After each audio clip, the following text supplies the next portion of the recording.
Hey guys, this is Miriam at High Life Auto. I am out doing a video test drive on a 2004 Buick Rendezvous.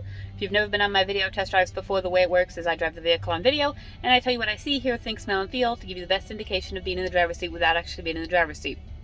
I'm not a mechanic, and this is not meant to be a 182-point inspection. Rather, this is meant to be a sneak peek into how the vehicle drives and any potential issues I notice as we're going along. So we'll take a look around the vehicle, we'll take a look under the hood, and then we'll go for a drive. And I just went and filled this one up with gas, so I've had it running for a little bit. So we're gonna see what we got here. All right, here it is. It is a really good-looking body for the most part. Like I don't see any rust, I don't see any dents on this side. Maybe you've got a little bit of scraping right there from a red car. It looks like, but that seems to be it on this side. Tires are not great. I mean, they're probably 35%. They'll get you by. I think I do have some better tires than that. I'll check on, I think around there. Like this one's closer to 50%. They are all matching. They're all Douglas tires, so they were, that's a Walmart tire. The car itself is pretty filthy. Definitely had kids, definitely some staining going on. I will probably get this one vacuumed, but cleaning it, that's probably beyond me, to be honest. It probably needs like a professional detailer, or if you've got kids and you don't care because your car's going to get like that anyways, more power to you. So it does have third row, so you've got extra room in there for extra kids. It does have a DVD player. I have not tried the DVD player, but you're welcome to bring a DVD and try that when you come. Again, the back, really good, like no rust, no dents, no dings. Back door opens, there's the third row seat, and then obviously you can put this seat down, and then you have storage space, and that goes down farther. I just didn't put it all the way down. But on this side, again, really good condition. There was a little dent up on the front that I will show you. The tires are probably about 40%. So I guess the tires all the way around. It really could use new ones, but if you didn't want to do it, then they'll get you by. So here is that dent up front, and that seems to be really the only body damage on this car. So that's kind of cool. For the Midwest, you'd expect more rust than this. Let's pop this hood.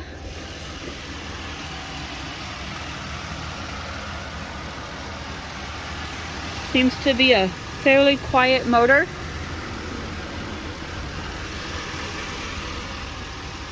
And it sounds good. We'll get inside, and it does have a little bit of wear on the seat right here. You can see that we got some clips broken.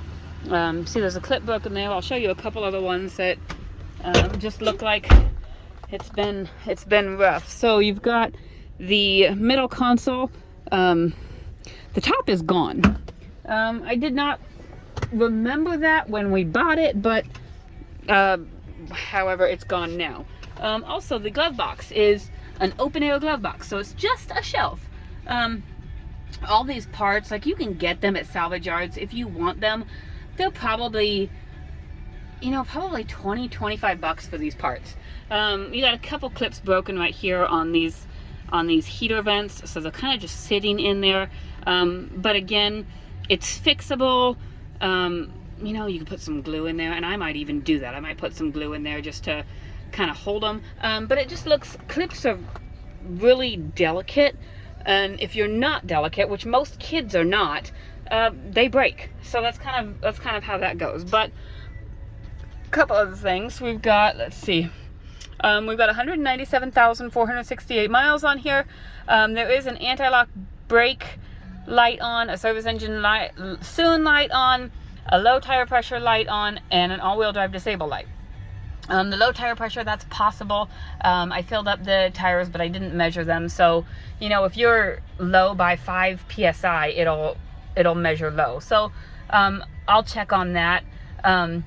The anti-lock brake light and the all-wheel drive disable light, there is a wheel bearing noise, and I will point it out when we're driving it.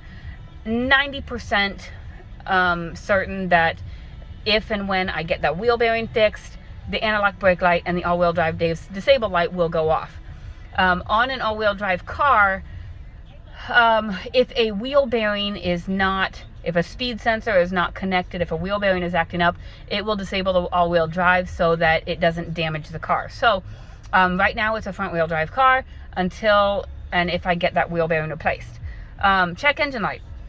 And with that, I've got my little check engine computer, but my my little chip is not reading. So another thing I'm going to do with this is I'm going to check the Obd2 sensor and just see there is a fuse that controls the Obd2 sensor and the cigarette lighter. So I'm going to check the cigarette lighter and see if it works, and then kind of check my fuses and see if that works. And then if I get those pulled up, I will put them on my description on my website to better show you what those codes are. As of now, I don't know what the codes are, but we will kind of figure it out. We'll drive them and go from there. So we've got, this is the CXL, which is a loaded up one. So it does have a couple cool things. Like, it's got heated seats. I'll tell you if mine works. It does have the parking aid. Let's see, that must, okay, so it should beep if I back up and try and hit something. The radio, you can hear that it works. The heat is on and it works very well. I cannot test the AC because we're in winter time. Actually, today is not a super cold day, so I might be able, let's see if I can find the right button. Okay, do I have an AC button somewhere? Maybe it's just AC if it's cold. Okay, well, I'll see what that does. I'll see if it blows out cold, and we'll kind of go from there. I don't see an AC button, but it might just be AC if I have it on a cold temperature. So we'll see. Okay, windows. Passenger side window works. Rear passenger side window works. Rear driver's side window does not appear to work. I'm going to try it from, if I can get my hand back here, I'm going to try it back there. Okay, no, rear driver's side window does not go down. And then the driver's side window does. So I'm going to go take it for a drive now and see what we've got. And as we're driving, you will hear a grinding, rumbling type airplane taking off type noise. That's a wheel bearing. That's what that noise is. It sounds like it's in the back, but I know underneath there everything kind of echoes, and so it really could be coming from anywhere. I usually rely on my computer to tell me which wheel speed sensor is unplugged, so I'm kind of at a loss to where it is. I'll do a little bit of diagnostic testing when I'm driving and see if I can, if it's a front one, I should be able to kind of identify it. We'll see.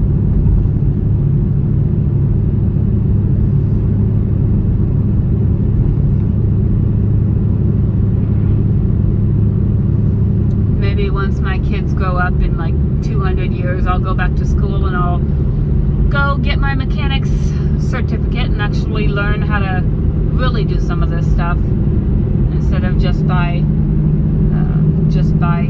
experience. I'm up to 60. It accelerated well. Other than that wheel bearing noise, I don't hear any suspension noise. It's riding smooth. I'm going to check my cruise, and I think my cruise works. I don't have any button that says my cruise is on, but I'm cruising, so it works. My left turn signal works. My right turn signal works. My windshield wipers work.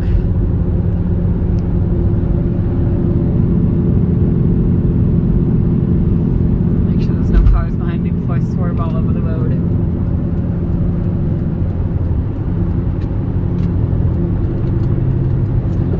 I don't... Oh, there's a car behind me. I probably think I'm nuts. Okay, so I don't know which wheel bearing it is. brakes are good. They do have some vibration to them. Probably rotors need to be turned. They're not super bad yet, but they probably do need to be addressed. Yeah, so that wheel bearing, one way to test them, if it's a front wheel bearing, is you can turn your wheel while you're driving, and if the sound goes away, it's typically the wheel bearing on the opposite side. However, if it is a rear wheel bearing, that test doesn't apply. So I will have to come up with another test to figure out which wheel bearing it is, and we'll kind of go from there. There is definitely a wheel bearing noise. I don't know where it's coming from, and hopefully I will get it fixed, but you know, I may not. So as it stands right now, it's a good running vehicle. Let me check my horn. My horn works. Good running vehicle. Obviously, it has some interior cosmetic things.